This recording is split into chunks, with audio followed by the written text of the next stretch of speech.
Buenos días y bienvenidos a este tu programa Subiendo al Tepeyac. Estamos desde el Centro Pastoral de la Diócesis del Paso y ahora Arturo no se ve por ningún lado.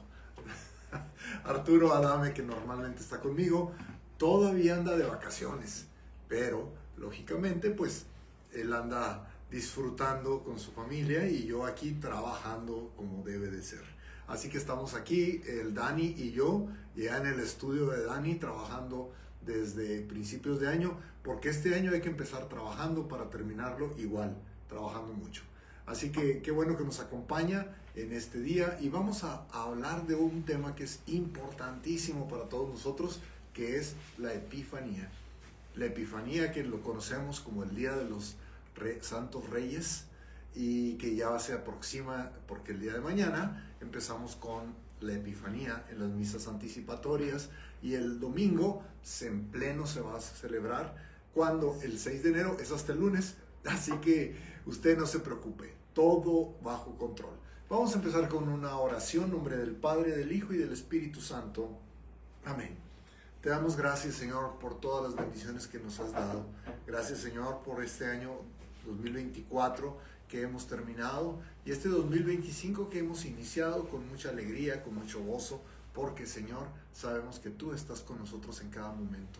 Que este año jubilar sea para nosotros oportunidad de poder cada día encontrarte más en nuestros hermanos y hermanas, poder descubrirte que estás con nosotros, poder darnos cuenta, Señor, de tu amor, de tu misericordia y tu perdón. En nombre del Padre, del Hijo y del Espíritu Santo. Amén. Pues bien, mis hermanos, vamos a platicar sobre la Epifanía. Pero, ¿qué quiere decir Epifanía? Es una palabra medio rara. Yo me acuerdo que había un señor que se llamaba Epifanio allá en mis tiempos, de allá en mi pueblo, porque son nombres que ya casi no se usan. Pero epis quiere decir de arriba y fania viene de manifestación. Entonces, una epifanía es una manifestación que viene de arriba hacia nosotros. Por eso, los Reyes Magos que estaban siguiendo una estrella que desde arriba les estaba indicando el camino a los Reyes Magos. Y ellos, fíjate, ponte a pensar en la reacción de los Reyes Magos. Ellos eran astrólogos que estudiaban los movimientos de las estrellas, y cuando estaban viendo los movimientos, de pronto se dieron cuenta de que una estrella tenía un comportamiento diferente, y entonces decidieron seguirla y vinieron hasta la ciudad de Jerusalén buscando al Mesías, y dejaron lo que tenían, prepararon su regalo que le traían al rey de los judíos y se vinieron hacia Jerusalén. Nos dice la palabra de Dios algo muy importante cuando nos habla de ellos. Nos habla de los sabios del oriente. Entonces nosotros lo llamamos los 3 reyes magos. Y resulta que no eran 3, no eran reyes y no eran magos. Así que, bueno, ya estoy aquí desgraciándoles la fantasía, ¿no? Lo que pasa es que dice la palabra de Dios desde Isaías de que iban a llegar muchos hombres buscando al Mesías, y decía que era una multitud que venían en dromedarios, que venían en camellos. Ahora, es importante notar esto porque cuando llegaron a Jerusalén causaron una conmoción. Mucha gente rápidamente andaba preocupadísima porque de pronto llegan ellos. Si llegan 3 hombres, pues como que no es muy difícil que 3 hombres hagan tanto escándalo, ¿verdad? Porque venían solos. Pero cuando nos ponemos a pensar que eran más de 3, que eran varios, pues ya nos empieza a hacer un poquito más de sentido. Los llamamos reyes porque tenían riqueza, pero no eran reyes, porque un rey no va a viajar solo. Un rey no va a dejar todo allá y se va a venir solito a buscar un Mesías que van a ser. Entonces, la misma palabra de Dios los identifica como sabios del oriente, pero no nos dice que sean reyes. Pero como eran sabios y como eran hombres que estudiaban los movimientos de las estrellas, pues los llamamos magos, pero no hacían magia. Así que bueno, estos hombres que los llamamos 3 reyes magos, podrían haber sido bastantes, venían precisamente del oriente buscando al Mesías. Pero decimos que son 3, porque lo que sucede es que ellos vienen a traer 3 regalos al niño. Por eso, como eran 3 regalos, pues le damos un regalo a cada uno y decimos son 3. Pero resulta que ese regalo es un regalo muy importante. Ellos cuando llegan y se encuentran con el niño, uno de ellos le presenta oro, el otro incienso y el otro mirra. Y ahorita vamos a entrar a platicar sobre el significado de estos 3 regalos. Pero aquí es bien importante notar esto. Ellos cuando encuentran al niño se llenan de alegría, porque ellos iban buscando precisamente ese niño. Y encuentran al niño en el pesebre con su madre y con su padre. O sea, eso es muy importante notarlo. ¿Por qué? Porque fue al poco tiempo de que nació el niño Jesús, cuando llegan los Reyes Magos. La costumbre que tenemos, ¿verdad? Así que ellos llegan y cuando se encuentran ante el niño, le presentan estos regalos. Imagínate el valor de esos regalos, era importante. Así que José y María pues ya tuvieron algo con lo que ellos podían financiarse para luego su viaje que van a hacer para escapar a Egipto. Porque pues los pobres no encontraban dónde quedarse. Si hubieran tenido mucho dinero, pues a lo mejor alguien les abría espacio, pero no era gente muy acomodada. Entonces, vamos a enfocarnos en los 3 regalos. ¿Para qué usamos el oro? El oro es símbolo de realeza para un rey. Así que, primeramente, Jesús es rey. Y todo el mundo estamos de acuerdo en eso. La misión que Jesús nos da a cada uno de nosotros es que seamos reyes. Pero reyes desde el punto de vista de un rey de los tiempos antiguos. Un rey que defiende a su pueblo. Un rey que gobierna con justicia. Un rey que procura la justicia para todos. Ese es el rey que estamos hablando. Hoy en día pues ya tenemos un concepto diferente de rey, pero el concepto de rey desde los tiempos de Jesús era ese. Y el prototipo de rey pues era el rey David. Así que para hacerlo un poquito más fácil para nosotros, ¿verdad? Tenemos la idea del rey David como un rey justiciero, un rey que defiende a su pueblo. Entonces el oro es para el rey. Luego sigue el incienso. ¿El incienso para qué es? El incienso es para el sacerdote. ¿Por qué? Porque el incienso se usa para elevar las oraciones y como el incienso que suban a la divinidad. El incienso lo usamos principalmente en las iglesias. Y aquí el Dani a veces que prende incienso en su oficina y me tiene acá tosiendo, pero el incienso es precisamente para eso. El incienso se usa para que así como el humo sube, así suban nuestras oraciones a Dios.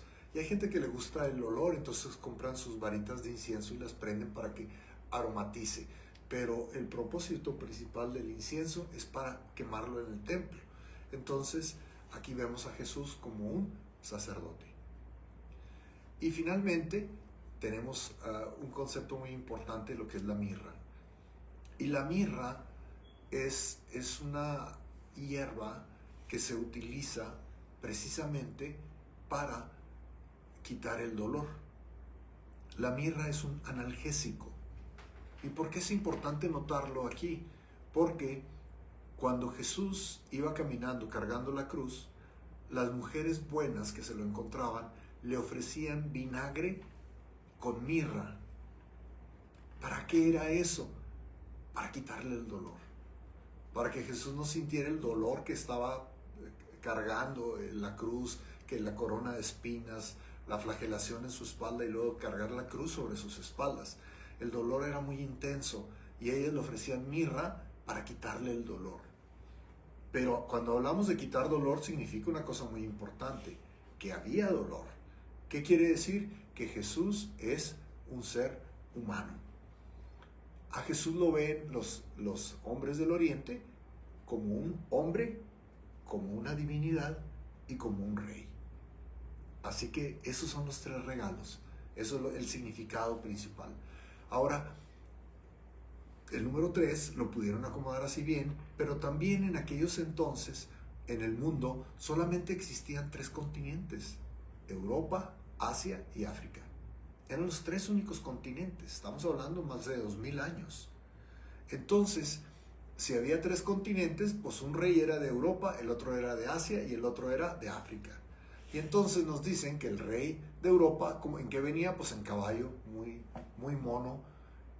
El rey que venía de Asia, ¿en qué venía? Pues como en Asia hay muchos desiertos, venía en camello. Y el que venía de África nos lo pone en un elefante. Imagínense un elefante cruzando el desierto. Pues como que no. Así que es como una forma de manifestarnos a todos y decirnos que estos hombres del Oriente simbolizan a todo el mundo. Y todo el mundo significa todos nosotros. En aquellos entonces, los 3 continentes, que ahora ya son más, ¿verdad? Ya tenemos Oceanía y tenemos América, que antes no lo teníamos, pero ahora que los conocemos decimos la manifestación es para todos. Entonces, estos hombres llegan primeramente siguiendo la estrella y de pronto ya no la encuentran. Y cuando ya no encuentran la estrella, entonces empiezan a usar ¿qué? Su mente. Y su mente les decía, si es rey de los judíos, pues debe nacer ¿en dónde? Pues en la ciudad de Jerusalén, que es donde está el centro, la capital del país. Así que ellos van a Jerusalén. La estrella los estaba guiando a Belén, pero de pronto no vieron la estrella, y cuando no vieron la estrella, en vez de esperar que volviera a aparecer la estrella, en vez de buscar qué manifestación les daba Dios, ellos decidieron por su propia cuenta ir a donde ellos creyeron y se desviaron del camino y se fueron a Jerusalén. Al llegar a Jerusalén, ellos van a provocar una situación muy complicada, porque el rey Herodes, cuando van y le dicen, venimos a ver al rey de los judíos, pues el rey Herodes se puso celoso, se enojó, porque ¿cómo que rey de los judíos si él era el rey de los judíos? Entonces, lo que ellos fueron a hacer al tratar de poder encontrar al niño que había nacido, ellos siguieron sus propias ideas, y al seguir sus propias ideas se fueron y provocaron un incidente. Si Herodes no hubiera sabido esto, no habría habido la masacre de los niños, de los santos inocentes. ¿Por qué? Pues porque esto era el resultado precisamente de Herodes queriendo destruir a todo aquello que pudiera ser una competencia para él como rey de los judíos. Entonces los Reyes Magos, ¿qué lección nos enseñan aquí? Que a veces cuando nosotros vamos siguiendo el camino que Dios nos presenta y de pronto ya no encontramos el camino, lo que nos pasa es que empezamos a rascarnos con nuestras propias uñas, empezamos a sacar nuestras propias conclusiones, empezamos a desarrollar nuestro propio camino, y en haciendo todo esto, al hacerlo, lo que hacemos es creamos mayores problemas. Yo siempre le digo, Señor, dame sabiduría para tomar decisiones, dame paz en mi corazón, pero Señor, no me abandones, porque si me quedo solo, voy a hacer cada tontería, porque es lo normal que hacemos. Cuando no sabemos por dónde, nos perdemos, y entonces podemos provocar lo que provocaron estos hombres del Oriente. Ahora hay 3 actitudes muy importantes que vamos a analizar. La actitud primera de Herodes. ¿Qué significa la actitud de Herodes? Herodes pregunta, ¿dónde nació el niño? ¿Para qué? Pues para destruirlo. Así que él pide que Dios le manifieste dónde está ese niño, pero para destruir. ¿Por qué? Porque él ya tenía decidido cuál era la voluntad de Dios y cuál era la voluntad de Herodes. La voluntad de Herodes es seguir siendo rey todo el tiempo. Entonces, él pregunta, pero no para saber cuál es la voluntad de Dios, no para descubrir dónde está ese niño que es el Mesías del pueblo. No, él quería seguir siendo rey él por sí mismo, así es que la información que va a recibir la va a usar para destruir. ¿Por qué? Él ya tiene decidido. Y muchos de nosotros, mis hermanos y hermanas, ya estamos así. Muchos de nosotros ya tenemos decidido qué queremos hacer en nuestra vida. Y Dios nos habla, y cuando nos habla Dios, pues está, como diríamos vulgarmente, ¿verdad? Está gastando la saliva de oquis, porque nosotros ya sabemos lo que queremos hacer. Ya estamos decididos, ya nuestra línea ya está trazada, ya nuestro deseo ya está muy claro, y lo que hacemos nosotros es simple y sencillamente hacer lo que nosotros queremos. Pedimos la voluntad de Dios, pedimos la información de la voluntad de Dios, pero no va a hacer nada para nosotros. Me acuerdo tanto de una jovencita que me dijo: diácono, ¿será este muchacho el hombre de mi vida? Y le pregunté: pues vaya y pregúntele al Santísimo. Dijo: es que me va a decir que no. Pues entonces, ¿para qué pregunta? Ya sabe que no.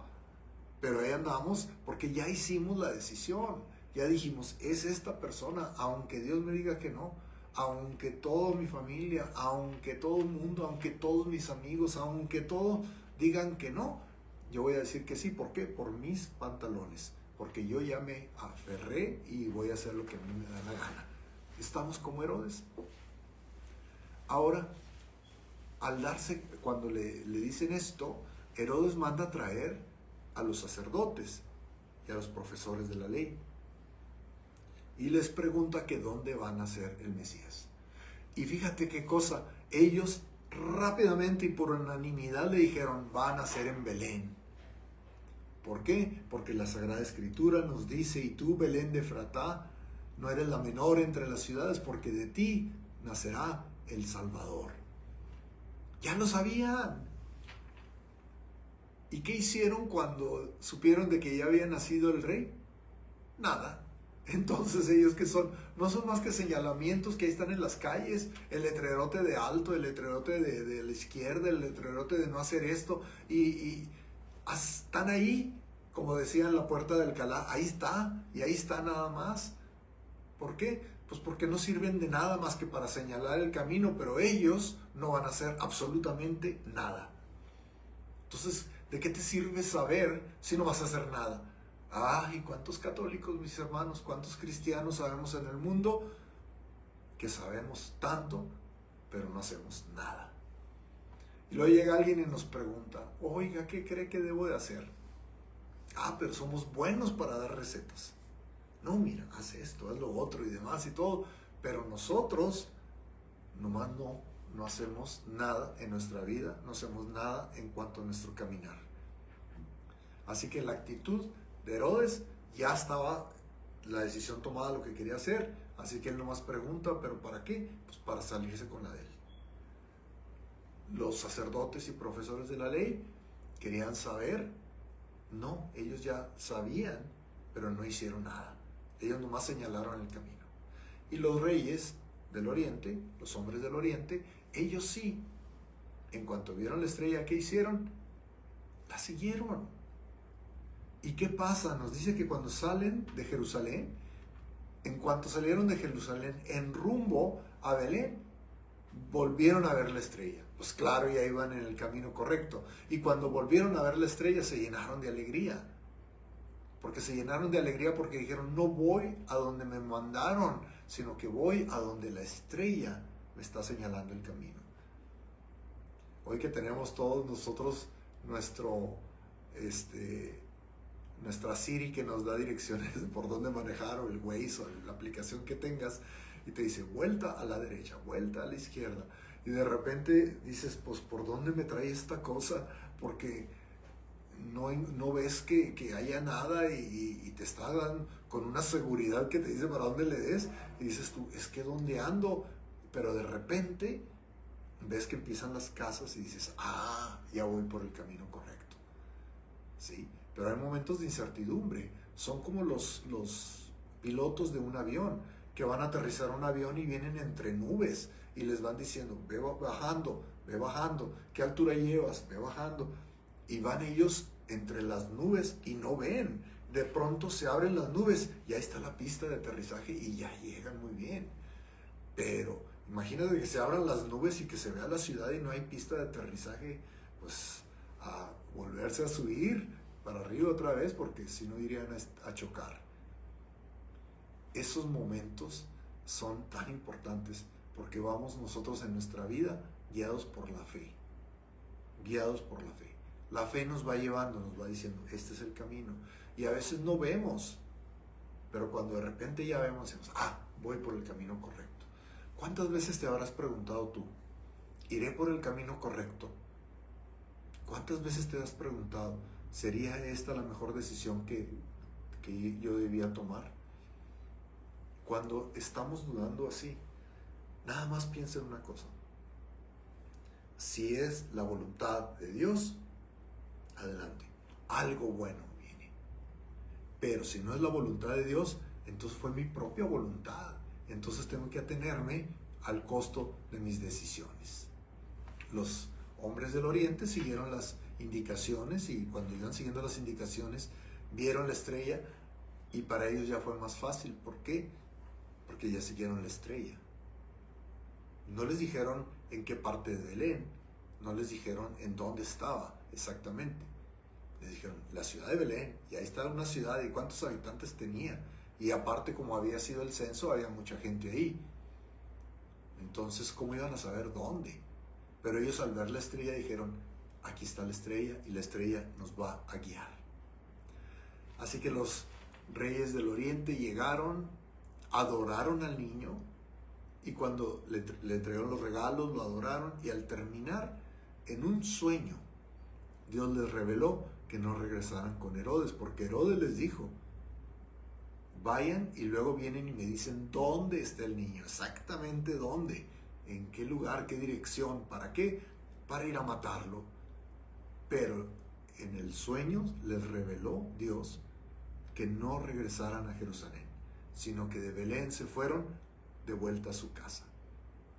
Y nos dice la palabra de Dios que después de adorar al niño, se fueron, pero ya no siguieron el mismo camino. Y eso para mí es algo tan importante, porque hablar de que una vez que encuentras a Cristo, tú ya no puedes seguir el mismo camino. Si tú eres un mentiroso, una mentirosa, si eres un chismoso y una chismosa, y tienes un encuentro con Cristo, ya no puedes estar haciendo lo mismo que antes.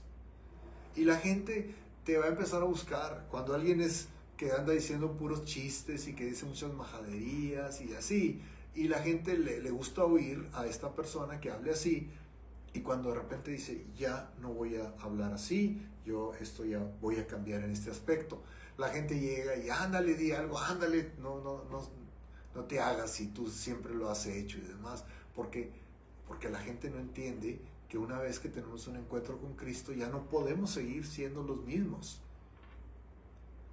Yo busco el tiempo de mi encuentro con el Señor y cuando tuve mi encuentro fue un cambio radical y completo.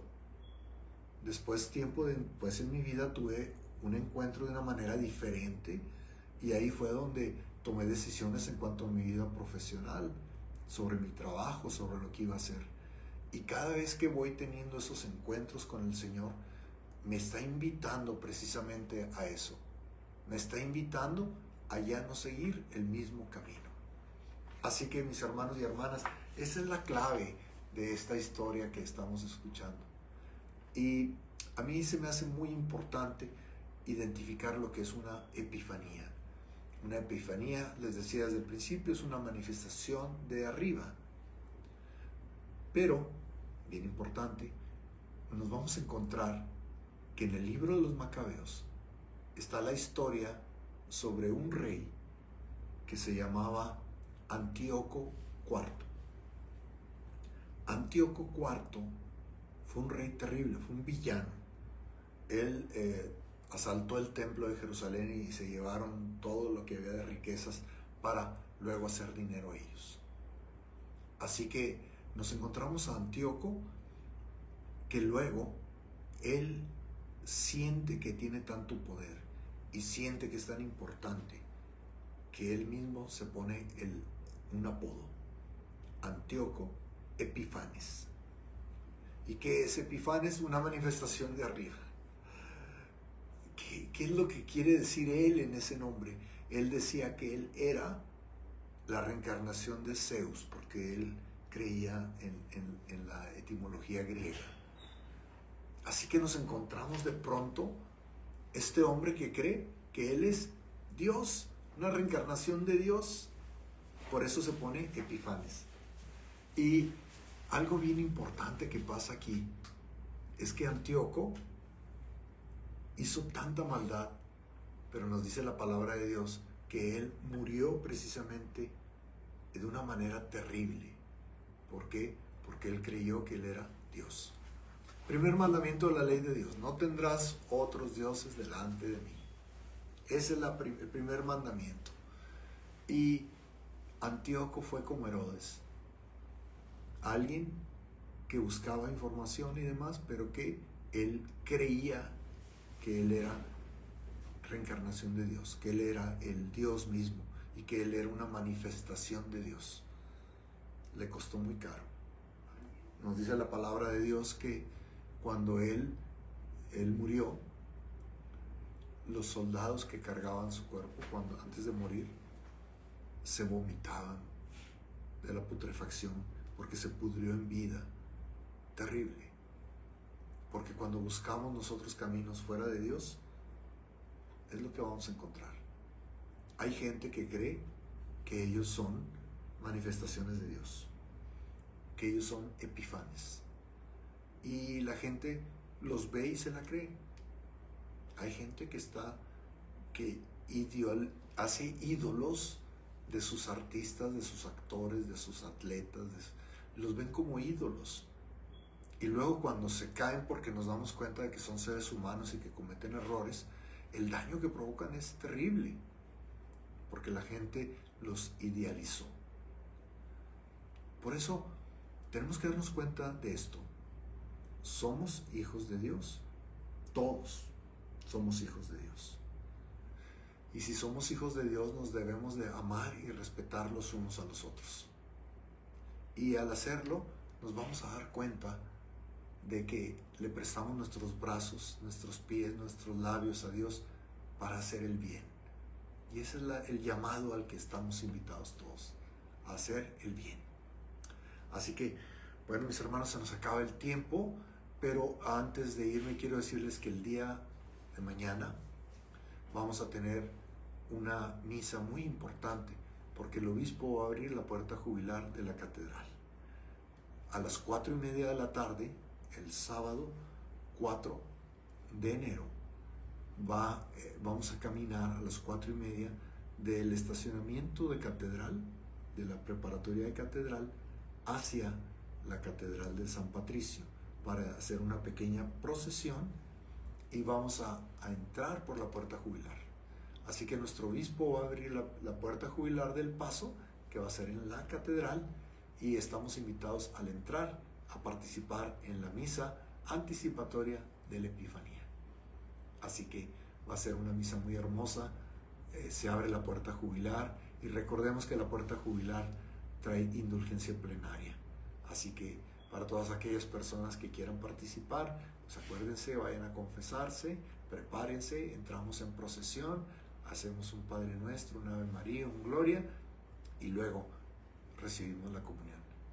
Y con eso estaremos logrando precisamente ese perdón de pecados para las personas que ya fallecieron. Así que es una oportunidad muy grande que tenemos para pedir por nuestros seres amados que han muerto, y sobre todo los que han muerto recientemente. Ahí está la oportunidad de que lo podamos hacer. Bueno, pues terminamos. Ojalá que nos podamos ver la próxima semana aquí, ya cuando ya esté de vuelta Arturo con nosotros. El Señor esté con ustedes. La bendición de Dios Todopoderoso, Padre, Hijo y Espíritu Santo, descienda sobre ustedes y les acompañe hoy y siempre. Amén. Que pasen un buen fin de semana.